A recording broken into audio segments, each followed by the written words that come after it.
pujian dari kita itu adalah milik Allah.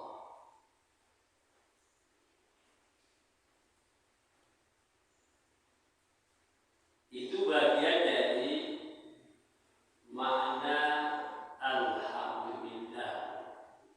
Segala puja dan puji billah kehadiran Gusti Allah. Makanya istilah syariatnya Allah ismun biddatil wajibil wujudi al-mustahiqu bi jami'il mahamidi. Allah adalah nama zat yang wajib adanya dan yang memiliki segala puja dan puji.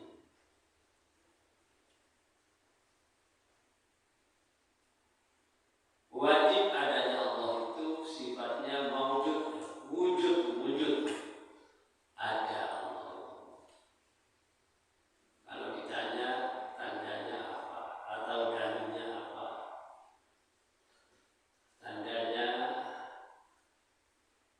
adanya Allah itu adalah adanya alam semesta yang gampang kita jadikan argumen.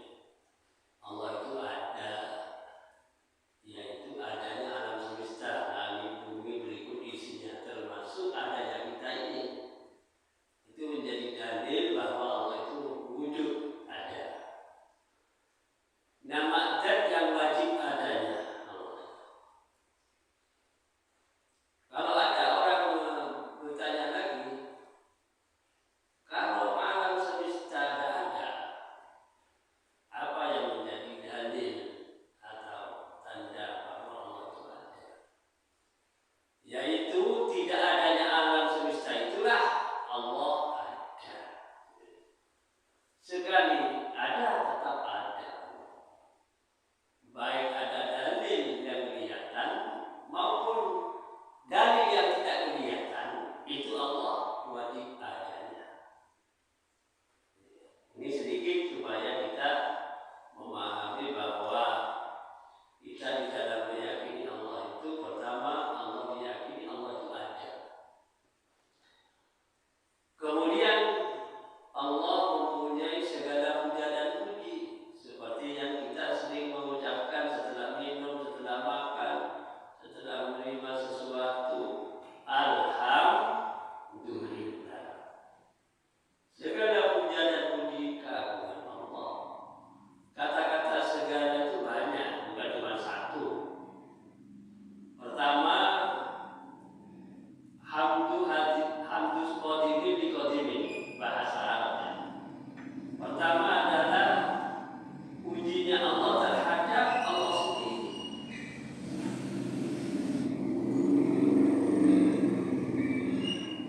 Allah mengatakan misalnya, la ilaha illa ana. Allah juga mengatakan alhamdulillah. Ya gitu ya. Itu berarti Allah memuji dirinya sendiri. Tidak ada Tuhan kecuali saya, Allah. Berarti mengakui dirinya sendiri Allah itu sebagai Tuhan. Dan itu sekaligus ucapan itu mengandung makna pujian terhadap dirinya sendiri. Allah mengatakan subhanallah, maha suci Allah. Berarti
Yang kedua, Allah memuji hambanya. Yang ketiga, hamba memuji Allah. Yang keempat, hamba memuji hamba. Orang memuji orang, teman memuji temannya, anak memuji orang tuanya, guru memuji muridnya, dan seterusnya. Ini kandungan dari kalimat alhamdulillah yang sering kita praktekkan. Kita sering bersolawat kepada Nabi Muhammad. Itu sekaligus mengandung arti memuji Nabi Muhammad. Boleh tidak memuji Nabi Muhammad? Ya boleh banget. Mau memuji calon istri aja boleh. Nah, ini yang penting, pujian itu tidak dibuat-buat. Karena ada orang memuji temannya itu tapi memuji tetapi sebetulnya hanya etok-etok, pura-pura memuji. Itu tidak bagus itu. Bisa mengandung substansi yang kurang pas. Sebetulnya dia tidak mau memuji, tapi karena ketemu di depannya langsung dipuji etok-etok, itu pura-pura, itu jelek. Pujian seperti itu jelek. Tidak termasuk kepada makna alhamdulillah, karena mengandung artinya tidak niat memuji orang. Bapak-bapak dan ibu-ibu yang berbahagia, uraian kalimat Bismillahirrahmanirrahim atau disebut bagian daripada ayat surah Al-Fatihah bukan kata-kata Bismillah saja, tapi Ar-Rahman Ar-Rahim, kan begitu. Bismillahirrahmanirrahim. Ar-Rahman ini yang Maha Pengasih, kan begitu. Ini kalau makna harfiah yang mengandung substansi nikmat, rahmat dari Allah, bahasa istilah Ar-Rahman itu Al-Mun'imu bijalailin ni'am.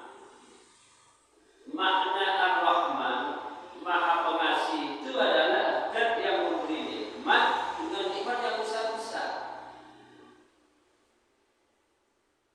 Al-Mun'imu bijalailin ni'am, yaitu Allah zat yang memberi nikmat dengan nikmat yang besar-besar. Jadi kelasnya super, paling tinggi, 5 macam adanya. Termasuk nikmat yang besar itu, yang besar-besar itu ada 5. Pertama, adanya Rasulullah. Jadi keberadaan Rasulullah itu nikmat yang paling hebat, yang paling besar. Yang kedua, adanya agama Islam, nikmat yang paling besar. Di dalam Islam itu nikmat terbesar yang Allah berikan kepada hambanya, termasuk kepada kita. Yang ketiga, adanya kitab suci Al-Quran, karena menjadi pedoman hidup dari semua ciptaan Allah, terutama manusia dan malaikat. Itu pedomannya Quran. Kalau bahasa yang umum itu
ada kagak menjadi manusia. Kalau dalam Al-Quran dikatakan inna khalaqal insana fi ahsani taqwim, kan gitu. Manusia yang diciptakan oleh Allah dalam bentuk terbaik. Bagi masing-masing individu itu termasuk nikmat besar. Bapak-bapak dan ibu-ibu yang berbahagia, ini garis besar dari Ar-Rahman. Kemudian Ar-Rahim lagi Maha Penyayang, Maha Pengasih. Ar-Rahim Maha Penyayang. Maha Penyayang itu kita gali lagi, ternyata bahasa Arabnya al-mun'imu bidaqaiqin ni'am. Maha Penyayang itu Allah Maha Penyayang dengan makna definisi Maha Penyayang itu adalah zat yang memberi nikmat dengan nikmat yang kecil-kecil di bawah 5 tadi. Jadi di bawah yang 5 tadi itu nikmat kecil-kecil itu namanya. Itu kalau digabung besar dan kecil itu ayat yang menyimpulkan nikmat besar dan nikmat kecil digabung. Wa in ta'uddu nikmatallah la tuhsuha.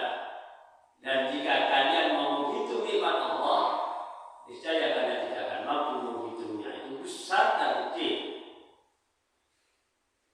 Yang besar-besar saja, satu dari yang 5 Rasulullah kan kita bahas. Coba dikonceng lagi, digali lagi. Rasulullah itu diciptakan oleh Allah Ta'ala menjadi penyebab terciptanya alam semesta. Ini Rasulullah diciptakan oleh Allah Ta'ala menjadi penyebab Allah menciptakan alam semesta. Bukan hanya alam semesta saja, tapi juga terciptanya surga, terciptanya neraka. Itu sebab Rasulullah. Malaikat-malaikat yang jutaan malaikat sebab Rasulullah.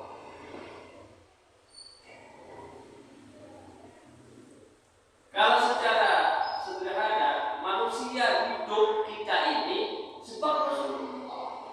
Kan gitu. Makanya kita bukan cuma sekedar memuji baca sholawat, bersyukuri nikmat Allah adanya Rasulullah karena menjadi sebab kita ini hidup dan ada di dunia. Ini penyebab global dan universal Rasulullah. Kalau bapak ibu kita itu penyebab intern lokal rumah tangga kita. Itu pun anak wajib hormat kepada bapak ibu, kan begitu. Wajib bersyukur, berterima kasih seorang anak kepada kedua orang tua, bapak dan ibu. Anishkurli waliwalidayka, kan gitu. Bersyukurlah kamu kepadaku Allah dan bersyukurlah kamu kepada bapak ibumu. Itu ajaran di masing-masing rumah tangga. Anak yang dilahirkan oleh Allah sebab kedua orang tua itu maka wajib berterima kasih kepada kedua orang tua. Ini kecil penyebab intern masing-masing rumah tangga atau individu-individu yang ada. Tapi kalau Rasulullah menjadi penyebab dunia akhirat, coba ini nikmat besar dari 5 tadi. Pertama Rasulullah. Kalau dikonceng dibahas tidak rampung seminggu, 2 minggu, sebulan, 2 bulan tentang Rasulullah. Perlu dibahas memang karena banyak orang yang tidak paham keberadaan Rasulullah. Kalau cuma kita sekedar baca sholawat, terbangan, terus memperingati Maulid Nabi, itu kecil itu rasa syukur kita terhadap Rasulullah. Kecil.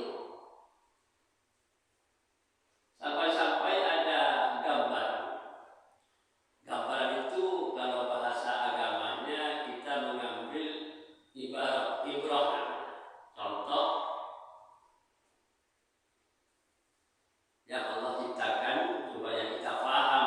Ini kan contohnya kan begitu. Apa-apa yang Allah ciptakan di dunia ini khususnya tidak akan dimengerti oleh manusia. Padahal ciptaan Allah itu fungsinya agar bermanfaat untuk manusia. Tetapi manusia yang akan diberi contoh oleh Allah itu tidak akan mengerti. Illal alimun, kecuali orang yang punya ilmu. Nah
yang bukan suloyo, tapi memang pola pikir kita itu tidak luas, hanya sekedar untuk diri sendiri.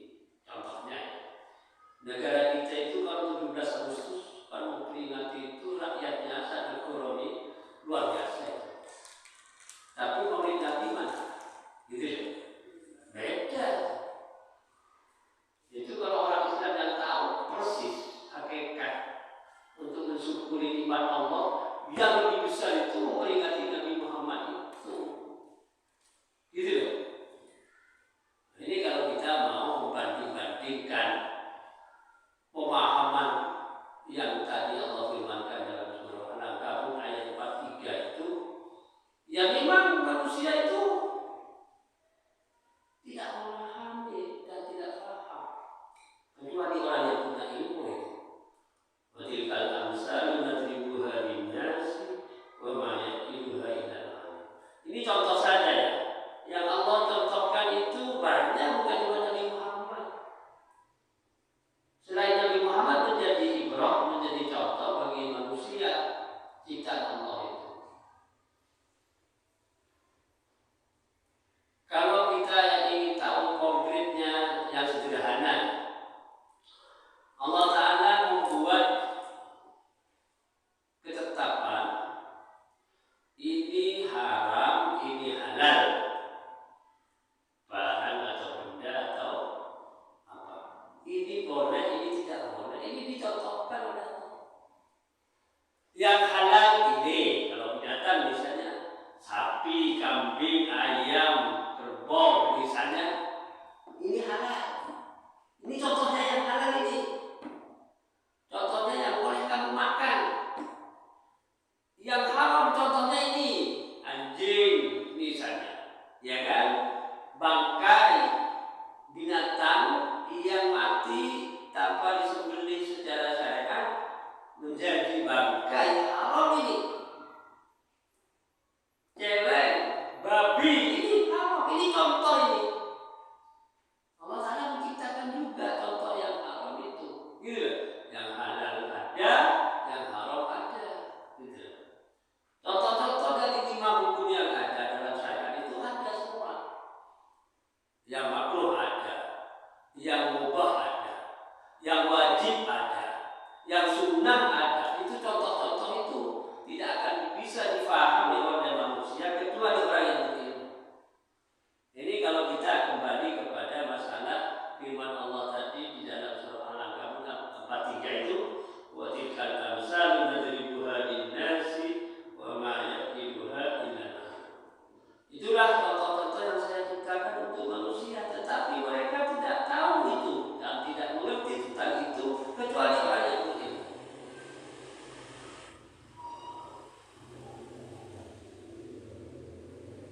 Bapak-bapak dan ibu-ibu yang berbahagia, nikmat Allah besar dan kecil. Kalau mau kita itu tidak akan mampu kita menghitungnya. Dan begitu. Ini Quran yang menjelaskan. Nikmat yang ada di badan diri kita yang kecil-kecil ini, di dalam badan kita itu ada nikmat kecil-kecil, tapi tidak bisa kita hitung. Kalau dibanding dengan materi, nikmat yang ada kecil tadi itu tidak sebanding juga. Sangking nilainya itu tinggi sekali, nikmat walaupun kecil. Ya sederhana saja. Nikmat kecil, nafas kita. Ya misalnya ini nafas ini kan nikmat, bagian dari nikmat yang kecil-kecil. Tapi bagi diri kita nikmat paling besar ini. Tidak ada nafas kan mati kita. Ini tapi kalau istilah penyebutan daripada nikmat-nikmat yang tadi 5 itu, ternyata nafas itu bagian dari nikmat yang kecil.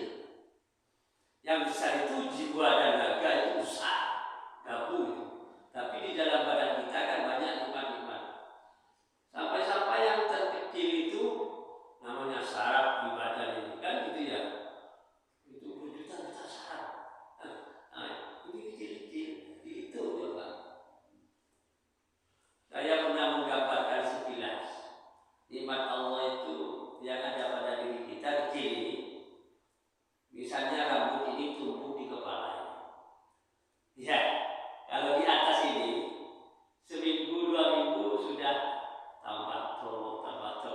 Terus di bawahnya kepala itu di alis ini. Alis ini kok tidak panjang-panjang gitu, padahal di wilayah yang sama. Hidup ini tidak ada kamu. Coba, berarti Allah Ta'ala memisahkan kesuburan bulu ini, rambut ini, di atas itu bisa cepat panjang, tapi turun sedikit. Ini tidak panjang-panjang ya. Kalau panjang situ matanya ketutupan itu kalau ketutupan alisnya. Apalagi hidungnya panjang, gawat itu. Tidak bisa melihat kita. Terus turun sedikit ke bawah, namanya apa? Ini apa namanya? Kumis. Ini tetap panjang juga. Iya, panjang. Di dalam ini juga panjang. Yang ini enggak, terpanjang. Terus brewok katanya, berisi. Dia panjang ini. Kalau dibiarkan. Ini rambut yang ada di badan. Terus ke bawah. Enggak panjang ini ya, atau lepas sedikit tapi enggak panjang, enggak cepat di sini. Ada orang di dadanya ada. Terus ke bawah juga. ini coba kita kaji kan. Nikmat yang ada pada badan kita, yang kecil-kecil itu. Kecil dari sekian banyak nikmat yang ada. Kalau di dalam mulut, ini gigi ini tulang ini. Kalau waktu kecil anak kita itu tumbuh gigi kan cepat panjang. Tapi kalau pada saat tertentu di stop oleh Allah, tidak boleh panjang. Kalau panjang, merongos sama gigi panjang, tulang gigi maksud saya. Ini tidak pernah kita gagas itu, tidak pernah. Coba kita perhatikan. Berarti ini Allah Ta'ala luar biasa.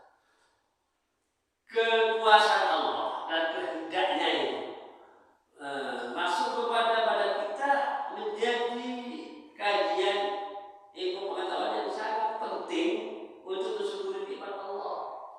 Itu dari satu jenis nikmat yang ada pada badan kita, rambut tadi. Bapak-bapak dan ibu-ibu yang berbahagia, ini sekilas makna daripada kalimat yang mengcover semua kitab-kitab Allah, terutama Al-Quran. Masuk dalam kalimat Bismillahirrahmanirrahim. Manfaatnya kalau kita mau pakai baju baca Bismillah, mau makan Bismillah, mau minum Bismillah, mau pergi Bismillah, mau buka pintu Bismillahirrahmanirrahim. Walhasil Bismillah. Ada hikmah yang sangat penting dalam kehidupan kita dengan mengamalkan kalimat Bismillahirrahmanirrahim, yang artinya dengan menyebut nama Allah yang Maha Pengasih lagi Maha Penyayang. Saya kira itu yang bisa saya sampaikan. Mari kita tutup dengan bacaan Maulaya sholli wa sallim daiman abada ala habibika khairil khalqi kullihim.